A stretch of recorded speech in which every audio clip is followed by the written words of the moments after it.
আজ মহান বিজয় দিবস। যথাযোগ্য মর্যাদা এবং ভাবগাম্ভীর্যের মধ্যে পালিত হচ্ছে দিবসটি। মোহাম্মদ রাজু হাওলাদার, মোহাম্মদ মনির খান এবং ইমনের পাঠানো তথ্যচিত্রে বিস্তারিত। খুলনায় যথাযোগ্য মর্যাদায় আজ সোমবার 16 ডিসেম্বর মহান বিজয় দিবস 2024 উদযাপিত হচ্ছে। এই উপলক্ষে সূর্যোদয়ের সাথে সাথে গল্লামারী শহীদ স্মৃতিসৌধে পুষ্পমাল্য অর্পণ করা হয়। প্রত্যুষে খুলনা মেট্রোপলিটন পুলিশ লাইনে 31 বার তোপধ্বনির মধ্যে দিয়ে দিবসের শুভ সূচনা করা হয়।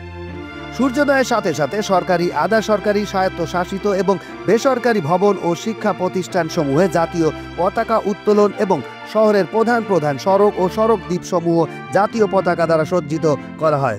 গল্লামারী শহীদ স্মৃতিসৌধে পুষ্পমাল্য অর্পণ করে শ্রদ্ধা নিবেদন করেন মহানগর ও জেলা মুক্তিযোদ্ধা কমান্ড, কেসিসি জেলা প্রশাসক ও বিভাগীয় কমিশনার মোহাম্মদ ফিরোজ সরকার, পুলিশ কমিশনার, রেঞ্জ ডিআইজি, জেলা প্রশাসক, সরকারি বেসরকারি দপ্তর, খুলনা বেতার, বিভিন্ন শিক্ষা প্রতিষ্ঠান, খুলনা মহানগর বিএনপি এবং এর অঙ্গ ও সহযোগী সংগঠন, খুলনা প্রেস ক্লাব, সাংবাদিক ইউনিয়ন, বিভিন্ন রাজনৈতিক দলের নেতৃবৃন্দ সহ সামাজিক সাংস্কৃতিক সংগঠনের প্রতিনিধিরা।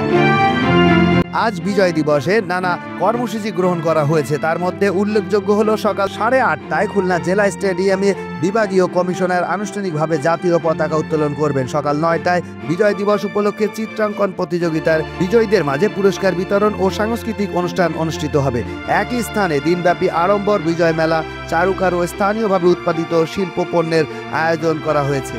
সকাল 11:30টায় খুলনা জেলা শিল্পকলা একাডেমি অডিটোরিয়ামে বীর মুক্তিযোদ্ধা, শহীদ বীর মুক্তিযোদ্ধা পরিবার ও যুদ্ধাহত মুক্তিযোদ্ধা পরিবারের সম্মানে সংবর্ধনা প্রদান করা হবে। নৌবাহিনীর জাহাজ জনসাধারণের দর্শনের জন্য বিআইডব্লিউটি এর রকেট ঘাটে বেলা 2টা হতে সূর্যাস্ত পর্যন্ত উন্মুক্ত রাখা হবে। এছাড়াও দিবসটি পালন উপলক্ষে বিভিন্ন রাজনৈতিক দল, সামাজিক সাংস্কৃতিক সংগঠন ও শিক্ষা প্রতিষ্ঠান পৃথক পৃথক কর্মসূচির আয়োজন করবেন।